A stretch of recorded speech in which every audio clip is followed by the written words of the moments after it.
dan kita akan sampai kepada sesi diskusi. Waktu kita memang sangat terbatas karena memang kita mulainya juga tadi agak molor, kurang lebih sekitar 10-15 menit. Jadi ada beberapa pertanyaan memang yang sudah masuk dan kita masih persiapan. Dr. Adib, monitor Dr. Adib. Dr. Adib. Halo Dr. Adib.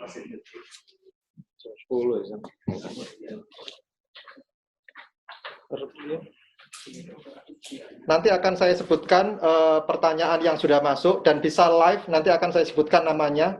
Bisa live untuk menyampaikan pertanyaan, satu orang hanya satu pertanyaan dan ditujukan untuk satu pembicara karena peserta kita juga yang bertanya luar biasa banyak. Jadi akan saya batasi satu orang penanya hanya satu pertanyaan kepada satu pemateri supaya yang lain juga punya kesempatan. Ya. Saya cek dulu, Dr. Adib monitor. Ya, monitor Dr. Saifi. Oke, Dr. Priyo dari Bangkok. Halo Dr. Priyo. Siap, siap Dok. Sekarang saya persilakan kepada Ludang Pradipta, Dr. Ludang Pradipta dari FKUGM.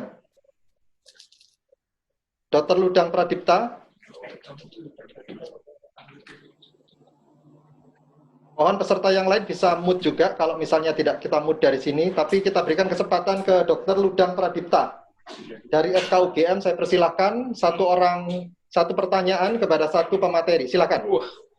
Assalamualaikum, selamat pagi semuanya.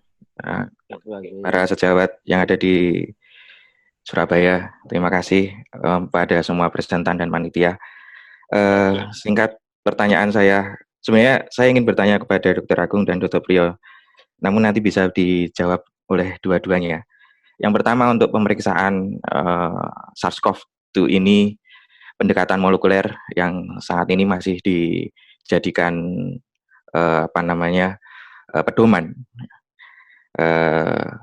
untuk ke arah pemeriksaan molekuler sederhana seperti LAM atau Loop Mediated Isothermal Amplification itu kira-kira peluangnya sejauh mana?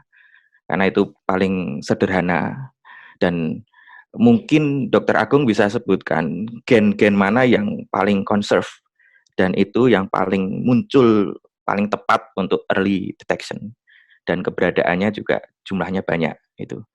Kemudian yang kedua untuk Dr. Agung ini sebenarnya antara mutasi dan variasi genetik ini lebih ke apa sebenarnya? Artinya konsekuensi klinis dan laboratorisnya sejauh mana? Ataukah hanya pendekatan epidemiologi molekuler, tidak melihat klinisnya, atau memang sebenarnya secara laboratoris dan klinis itu mempunyai andil? Mungkin itu saja. Terima kasih. Matur nuwun, moderator. Oke, saya persilakan langsung kepada pemateri. Saya persilakan. Langsung. Ya, langsung. Terima kasih jawabannya Dr. Ludang Pradipta Rizky. Saya menjawab yang mutasi dan variasi genetik ya. Saat ini molekuler epidemiologi ini banyak digunakan ya untuk mentris beberapa komposisi genom dari mikroba, terutama di bidang kita. Saya dengan Dr. Ludang ini sama-sama SPMK-nya. Untuk mutasi, kita tentunya punya satu standar, yaitu sebagai, misalnya kita lihat pada full genome. Biasanya tadi yang dilakukan oleh Forster, itu kan hanya mengamati satu variasi, satu asam amino, ya, sehingga dia melihat perubahan satu asam amino kemudian dijadikan 3 strain. Tapi yang dilakukan oleh Nextstrain yang sempat kita diskusikan sebelumnya, mereka melihat dari full genome, sehingga variasi tidak hanya kita dapatkan dari satu sekuen, misalnya pada open reading frame 1A, kemudian 1B atau bagian yang RDP itu, ya. Tapi pada bagian-bagian tertentu bisa kita lihat yang dilacak oleh Nextrin itu ada yang mengalami 1 kali perubahan asam amino. Tapi setelah kita lihat yang dari Wuhan, dengan kontrol yang Wuhan pertama kali, itu ternyata ada perubahan 1, 2, terus kemudian yang mengalami 2 kali mengalami perubahan untuk ketiga sampai ke 8, dan terakhir kalau tidak salah sampai 16 kali. Nah, kalau seandainya kita lihat dari ujung 16 kali perubahan asam amino sampai pada banyak sekuen tentunya, tidak cuma 1 sekuen, maka kalau kita bandingkan dengan yang aslinya dari Wuhan, maka ini tentunya berbeda secara genomik. Mungkin itu yang dilakukan oleh teman-teman. Tapi yang dilakukan Forster itu hanya mengamati satu perubahan alel saja, tidak melihat pada sekuen-sekuen yang lain. Ya. Tapi sebenarnya kalau kita mengamati apakah ini variasi genetik, kalau variasi genetik mungkin kita bisa mengamati pada perubahan asam amino tadi. Tapi kalau mutasi, kita harus membandingkan dengan mungkin adalah sekuen kontrol yang dilakukan seperti phylogenetic tree itu ya. Jadi kita lihat bagaimananya. Kalau yang Nextrin lakukan adalah full genome, sehingga pada saat kita lihat mereka akan melakukan perbandingan pada banyak sekuen. Jadi antara sekuen ini mungkin di Eropa dengan di Amerika itu perubahan asam aminonya berbeda, Dr. Ludang. Sehingga kalau seandainya ini dinyatakan sebagai variasi genetik bisa jadi, tapi kalau mutasi mungkin kita katakan mutasi karena sekuen yang menjadi patokan kita adalah yang dari Wuhan. Ya. Jadi intinya kalau mutasi ini adalah non-sense, maksudnya tidak memberikan efek apa-apa, mungkin klinis pasien tetap, kemudian virulensi virusnya juga tetap, mungkin, ya. Tapi bisa jadi mutasi yang menguntungkan kalau seandainya virulensinya malah menurun. Itu harapan kita.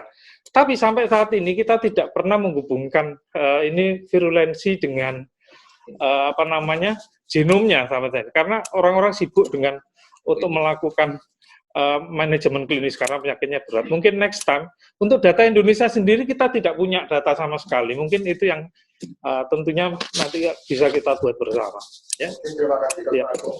Penanya yang kedua kita pilih Catherine Gowari, Dr. Catherine Gowari dari mungkin yang lam itu yang oke. Saya respon yang lam tadi. Baik.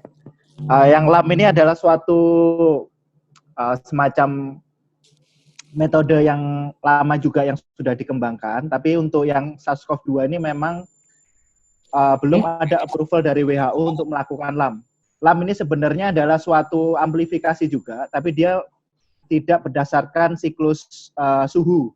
Jadi dia hanya melakukan amplifikasi dengan satu suhu, biasanya sekitar suhu 60, 65 sekitar itu. Kemudian diharapkan termasuk sekarang sudah dikembangkan dengan pemberian fluorescence, jadi untuk mendeteksi lebih awal, jadi semacam real time untuk LAM itu sendiri. Memang ke depan kita perlu suatu metode yang lebih sederhana, tidak menyulitkan dengan mesin PCR yang memerlukan beberapa jenis suhu atau temperatur, tetapi LAM ini juga punya beberapa kelemahan, antara lain misalnya spesifitas. Jadi kita harus memilih primer di mana primernya lebih banyak dan kemungkinan untuk memberikan sinyal juga lebih kuat. Tapi apakah sinyal itu bisa menunjukkan memang dia spesifik atau tidak, ini yang perlu kita uji. Beberapa referensi sudah ada, tapi memang WHO sendiri belum menetapkan LAM sebagai pendamping dari real time PCR. Gitu. Terima kasih Dr. Priyo. Penanya yang kedua, Dr. Catherine Gowari dari UNS. Saya persilakan Dr. Catherine Gowari. Ya, baik. Selamat pagi, Dok. Pertanyaan saya kepada Dr. Adib. Kita tahu kalau, jadi kan kita, terutama yang garda depan, Dok, yang menjaga bagian bangsal. Nah, itu bagaimana ya, Dok, pengaturan untuk jadwalnya? Karena terutama yang ada di Wisma Atlet, di wilayah Jakarta, karena di sini kita tahu kalau dokter-dokter tidak boleh pulang, harus diisolasi di situ, sedangkan dia harus menjaga kesehatan tubuhnya sendiri. Nah, itu untuk mekanisme yang seharusnya dengan jumlah dokter yang cukup, perawat juga yang cukup, itu sebaiknya bagaimana? Apakah setelah mereka melakukan jadwal jaganya selama di bangsal, selama kurang lebih 10 hari yang tadi dokter bilang, setelah itu diisolasi, atau haruskah dia setelah lakukan jaga bangsal itu, waktu jaga bangsal itu tetap dibuat shift, kemudian jaga misalnya dalam satu periode, 1 hari dia jaga, terus dimasukkan ke ruang isolasi, besoknya lagi jaga kembali, atau bagaimana ya dok? Itu aja sih pertanyaan dari saya ya, supaya berbagi pengalaman. Silakan Dokter Adib dijawab. Ya, makasih Dokter Catherine. Jadi saya cuman, jadi kita bicara ideal.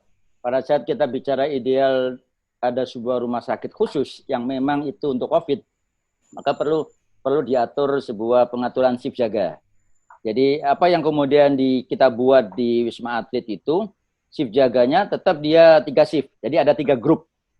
Di 3 grup, ya. Kemudian dia bersiklus tiap 3 shift itu selama bekerja on-nya itu dia 14 hari. Setelah dia bekerja 14 hari, maka dia langsung grounded untuk isolasi. Jadi isolasinya berapa lama? 14 hari juga. Jadi kita hitung mereka bekerja dalam 1 bulan, tapi 14 on, 14 off gitu lah. Tapi dalam 3 siklus. Nah ini kenapa kita buat 3 siklus ya?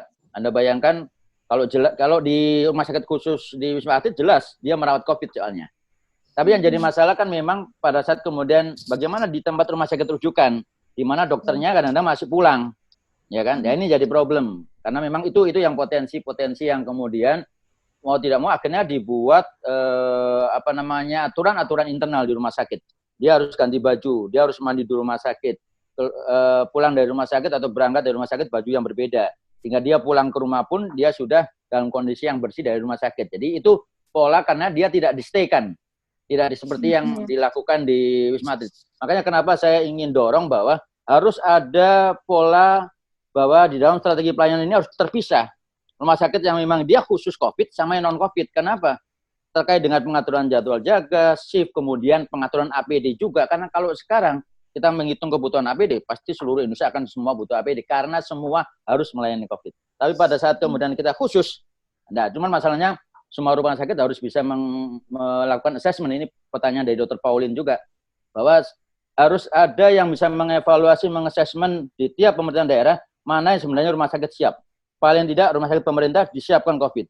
Yang rumah sakit swasta tidak harus semuanya, karena kita harus melihat fasilitas. Kan tidak semua rumah sakit itu tersetting gitu loh. Dengan dia itu ada ruangan tersendiri untuk COVID dan non-COVID. Gitu. Saya kira itu mungkin Dr. Saifi. Oke, terima kasih Dr. Adib. Saya tunjuk lagi Dr. Zulkarnain dari Aceh, Universitas Syah Kuala Aceh. Mohon Dr. Zulkarnain pertanyaan singkat saja, begitu nanti akan dijawab. Silakan Dr. Zulkarnain. Dr. Zulkarnain dari Universitas Syah Kuala. Oke, sambil menunggu Dr. Zulkarnain, pertanyaan saya untuk Dr. Atok. Kalau menurut Dr. Atok, dalam ruang lingkup Surabaya, Jawa Timur atau Indonesia, apa kira-kira yang sudah terjadi saat ini dan intervensi apa yang kira-kira terbaik yang bisa kita lakukan? Kita pending dulu Dr. Zulkarnain ya, nanti dijawab menunggu Dr. Atok. Silakan Dr. Atok. Ya, terima kasih Dr. Saifi. Jadi kalau kita lihat dari Surabaya, berdasarkan data-data yang tadi saya tampilkan, itu ada yang menarik, termasuk misalnya tadi angka positif COVID yang di usia produktif. Nah, itu menunjukkan bahwa saat ini physical distancing itu belum sepenuhnya bisa diterapkan di Surabaya.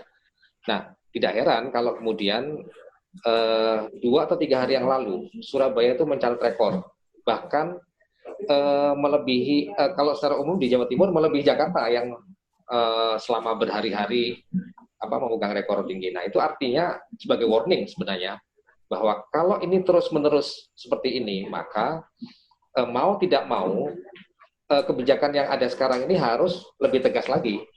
ya, apakah itu dalam bentuk PSBB, ya, atau apa namanya itu baik itu dalam skala Surabaya atau Jawa Timur. Itu yang saya kira akan bisa diterapkan untuk menekan adanya peningkatan kasus berdasarkan data epidemiologi yang sudah kita dapatkan. Oke, terima kasih Dr. Atok, sangat jelas. Saya persilakan Dr. Zulkarnain, satu penanya terakhir karena waktu sangat terbatas. Singkat saja pertanyaannya. Silakan Dr. Zulkarnain. Oke. Baik, terima kasih dokter atas kesempatannya. Ini dok, maksudnya kan ada beberapa kasus yang saat ini itu dengan pemeriksaan real time PCR juga bisa menghasilkan negatif palsu. Apa istilahnya hasilnya tidak? Apakah ada kemungkinan dengan PCR ini kan tidak 100% valid ya. Apakah ini dikarenakan adanya variasi dari COVID ini sehingga primer yang kita gunakan itu ternyata tidak spesifik untuk varian-varian tertentu. Itu yang pertama. Yang kedua, terkait dengan kasus yang recurrent pasca infeksi COVID, apakah kenapa antibodi pada pasien yang sudah terinfeksi, yang sudah terbentuk, kenapa bisa muncul kembali infeksi COVID yang kedua, dan mungkin dengan strain yang berbeda, kenapa antibodi yang pertama itu tidak mampu mengenalinya ya dok? Itu aja mungkin 2 pertanyaan dok. Terima kasih. Dari Bangkok, silakan. Silakan. Oke, terima kasih Dr. Zulkarnain dari Aceh. Tentu untuk hasil real-time PCR ini ada beberapa hal yang perlu kita perhatikan, bukan hanya pada saat pemeriksaan, tapi juga pada saat sebelum dilakukan pemeriksaan ke laboratorium. Yang pertama adalah bagaimana spesimen itu dipilih. Apakah dia misalnya swab nasal, nasofaring, sputum. Kemudian yang kedua, waktu pengambilannya. Tentu apabila waktu pengambilannya sudah melewati masa peak puncak dari replikasi virusnya, tentu bisa jadi hasilnya juga menjadi negatif. Jadi jenis spesimen, kemudian waktunya. Kemudian yang tidak kalah penting, transport spesimen ke labnya itu sendiri, dok. Termasuk media yang digunakan. Nah, baru kita masuk ke laboratorium. Memang dari sisi ini, untuk primer itu sendiri, memang ada beberapa primer yang sudah di-approve oleh WHO. Dan itu yang dianggap sebagai regio yang conserve. Conserve dalam hal ini adalah regio itu susunan DNA itu selalu ada di dalam virus itu. Jadi walaupun dia bermutasi, tapi ada bagian tertentu yang dia conserve. Nah di sini untuk sementara ini kita menggunakan primer yang memang sudah di-approve oleh WHO dan itu sudah dilakukan uji untuk tingkat conserve dari genomnya itu sendiri. Memang ada kemungkinan virus ini melakukan mutasi pada regio-regio tertentu, tentu tidak bisa terdeteksi dengan primer yang tertuju pada target tersebut. Memang kita perlu hati-hati. Dan yang terakhir untuk interpretasi hasil, tentu juga sangat bergantung pada waktu pengambilan tadi, dok. Apakah dia pada minggu pertama, ataukah minggu kedua, dan sebagainya. Oke, saya rasa mungkin semoga bisa memberikan informasi tambahan. Terima kasih, Dr. Trio. Dr. Agung, mungkin ada tambahan beberapa detik, saya persilahkan. Oh, iya. Mau menjawab, silakan Dr. Agung. Iya. Jadi kenapa bisa terjadi recurrent infeksi pada beberapa kasus?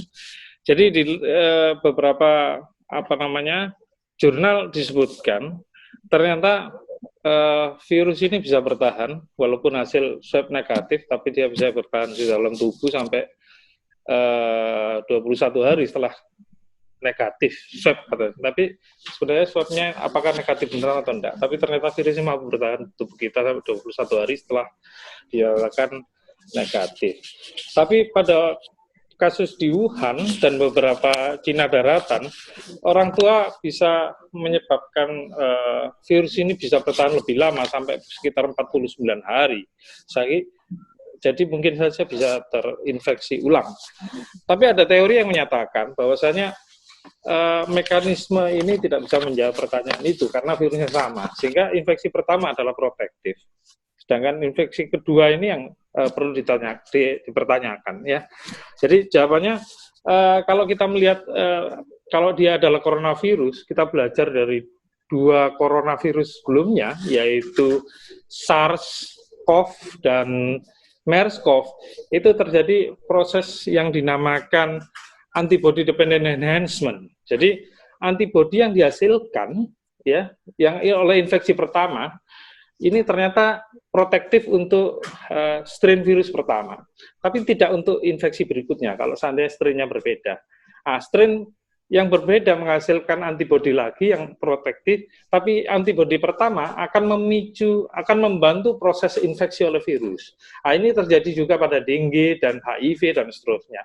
Jadi kemungkinan kenapa seseorang bisa terinfeksi ulang itu adalah satu, karena virusnya tetap ada, kemudian ada variasi genetik atau mutasi tadi di bagian spike atau apa sehingga antibodi kita tidak bisa mendeteksi dengan baik. Dan yang ketiga adalah antibody dependent enhancement pada coronavirus ini. Mungkin itu jawaban kami. Oke, terima kasih Dr. Agung. Saya ucapkan terima kasih sebesar-besarnya kepada Dr. Agus Kumaydi, Dr. Agung, Dr. Priyo Budi Purwono, dan Dr. Ato Ilang atas presentasi yang sangat bagus. Dan banyak sekali pertanyaan yang masih belum terjawab. Kita akan coba kompilasi dan mungkin akan kita berikan jawaban-jawabannya begitu kepada semua peserta yang sudah melakukan registrasi baik di Zoom maupun di YouTube begitu ya, supaya kita bisa mendapatkan yang lebih komprehensif. Karena memang keterbatasan waktu. Terima kasih untuk sesi yang pertama ini bisa saya akhiri. Saya mohon maaf bila ada kekurangan dan saya kembalikan kepada panitia. Assalamualaikum warahmatullahi wabarakatuh.